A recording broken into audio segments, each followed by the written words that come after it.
Bonjour, bonjour, cher peuple gabonais. Il est 9h24 ici à Blois-Chambord. Nous sommes aujourd'hui le vendredi 21 novembre 2025. Je suis votre humble serviteur, le professeur Wilfried Choisy Okumba Kamitatou Lénine Ndjogo. Ce matin, je vais m'adresser au porte-flingue de son Altesse Royale Koubdje Ier, leurs excellences Théodore Ayembe, de son nom de guerre étudiant, Monsieur Ombi Jude, de son nom de guerre Lenkoulou, et de Monsieur Fidelin Odunga, de son nom de guerre Gaspard Ngandongo. Qu'ai-je fait de mal?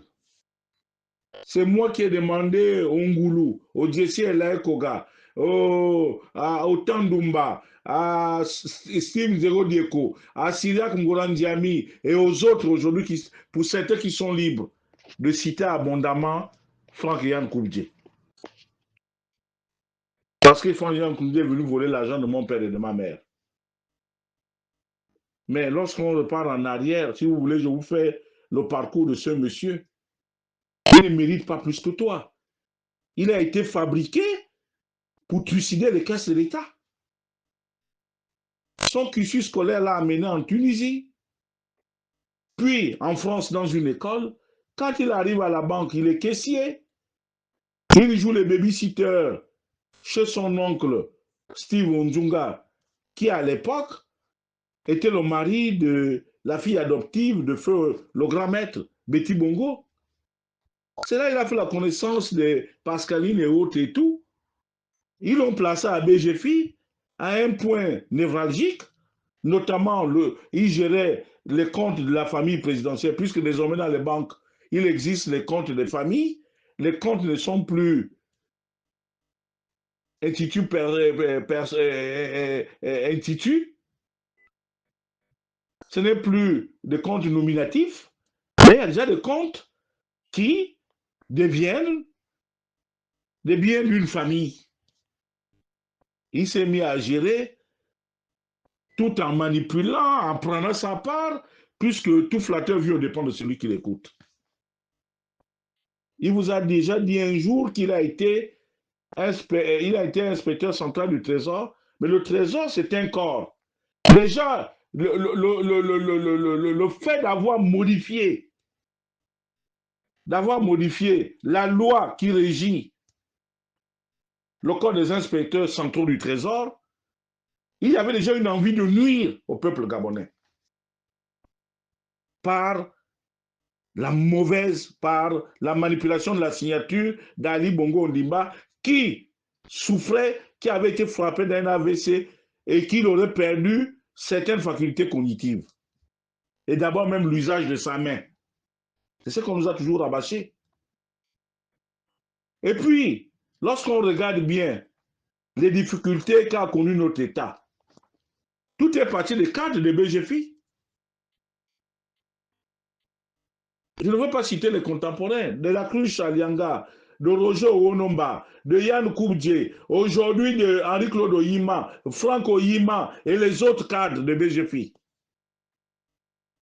C'était piller systématiquement l'État pour renflouer les caisses de leur banque. En fait, la première banque d'Afrique.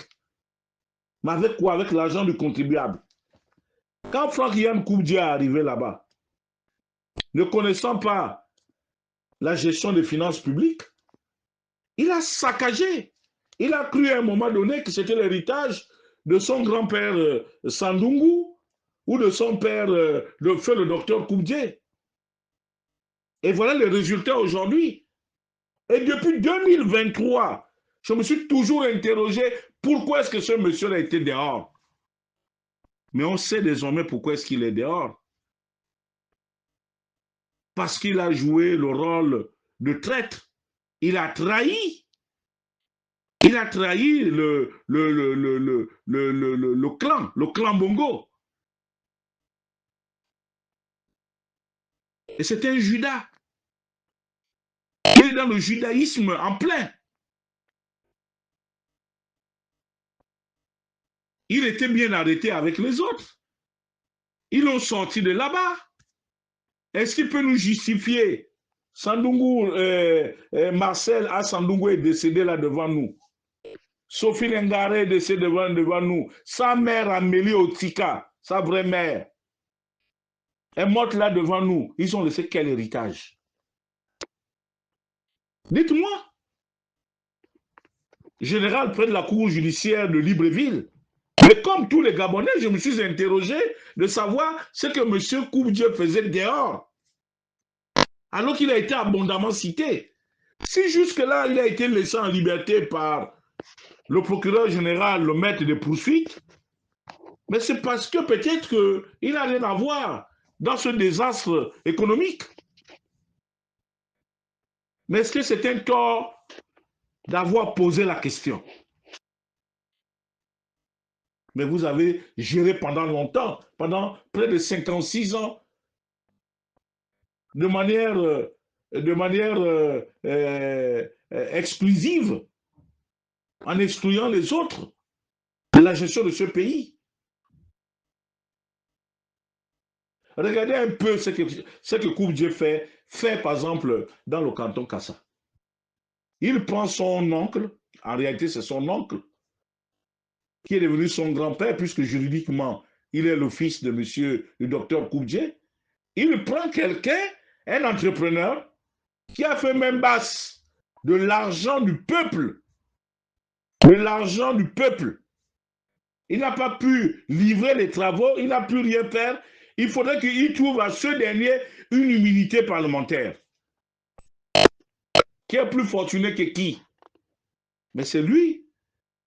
Il a 30 milliards dans un compte sans être inquiété. Comment il a fait? Même s'il avait 1 pour 1000 sur les transactions financières du trésor public, c'est ce qui lui donne le droit d'avoir 30, 40, des centaines de milliards planqués à l'extérieur ou dans les maisons à Franceville.